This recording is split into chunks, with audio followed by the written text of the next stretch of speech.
Olá, meu nome é Beatriz Estevão e eu vou apresentar sobre o projeto de iniciação científica acerca do desenvolvimento de sequence logos dos sítios de clivagem da poliproteína 1AB de SARS-CoV-2, o vírus causador da Covid-19. O SARS-CoV-2, assim como outros beta-coronavírus, possui no seu genoma uma poliproteína chamada de poliproteína 1AB, que codifica 16 proteínas. Essa poliproteína ela é clivada por duas proteases, a PLPRO e a MPRO, que reconhecem sítios conservados na poliproteína, sendo esses os locais de clivagem, os sítios de clivagem da poliproteína.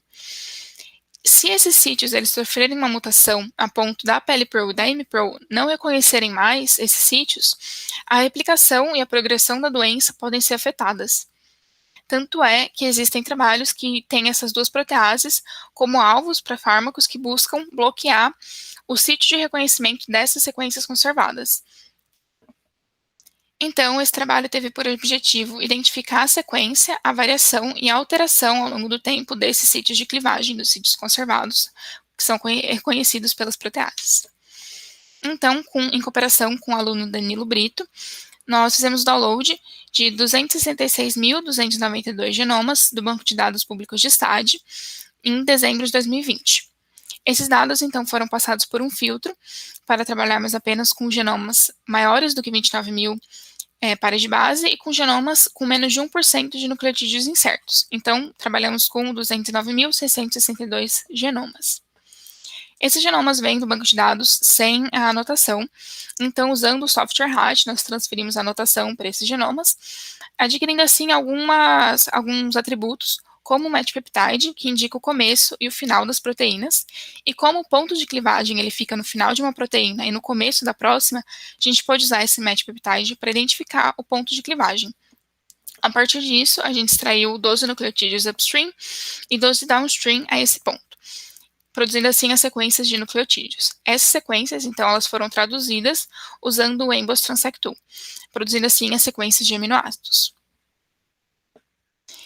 Então, nós geramos dois scripts para a gente passar esses dados, os dados de sequências de nucleotídeos e de aminoácidos, para a produção dos sequence logos de códons e de aminoácidos. Então, o primeiro script, ele é geral, ele pega desde os dados de dezembro de 2019 até dezembro de 2020, e o primeiro passo, ele remove as sequências que são completamente desconhecidas, as sequências do sítio de clivagem, e aquelas sequências que têm baixa expressão, que têm uma menor frequência, que apareceram menos vezes nas análises.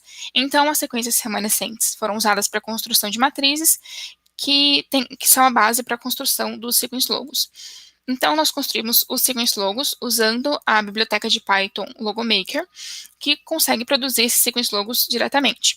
Entretanto, ele não trabalha com a construção de sequence logos para códons, e como as proteases reconhecem aminoácidos, nós preferimos trabalhar com códons, e para isso nós construímos uma função para a produção desses sequence logos usando códons. Então, nós produzimos um segundo script que adiciona essas duas características, essas duas etapas no processo de construção dos sequence logos para a construção por períodos de 7 dias. Então, o primeiro passo foi associar as datas de submissão às sequências. As sequências, então, elas têm seu identificador que une elas aos metadados, que trazem novas características, novas informações sobre essas sequências, inclusive a data de submissão. Então, essas sequências associadas às suas datas de submissão, elas passam para a próxima etapa, que é a separação por intervalos de 7 dias. A partir disso, por intervalo, as sequências elas passam pelos mesmos passos descritos anteriormente. Esses dois scripts eles estão disponíveis no GitHub do projeto.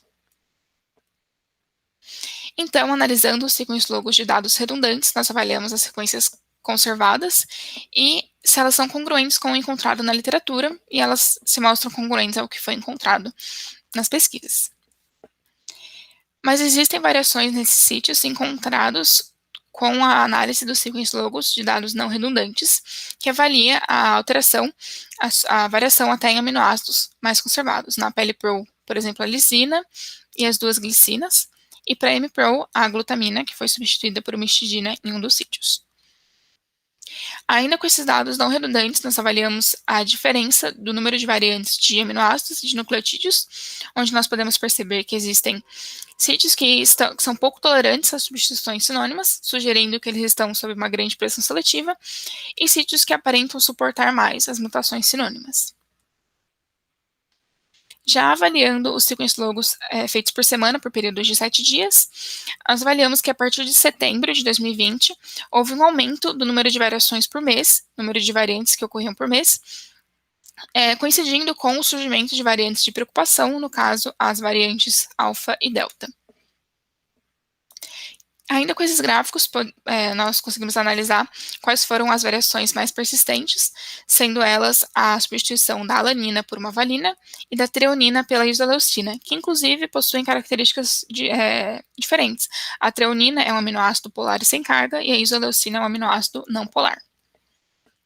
Então, como conclusão, nós temos que os sítios de clivagem realmente estão conservados e congruentes com o encontrado na literatura, que existem variantes, inclusive para os aminoácidos mais conservados, que os sítios de clivagem eles estão sob diferentes pressões seletivas, que houve um aumento da quantidade de variantes em um determinado período e que esse período coincide com o surgimento de variantes de preocupação.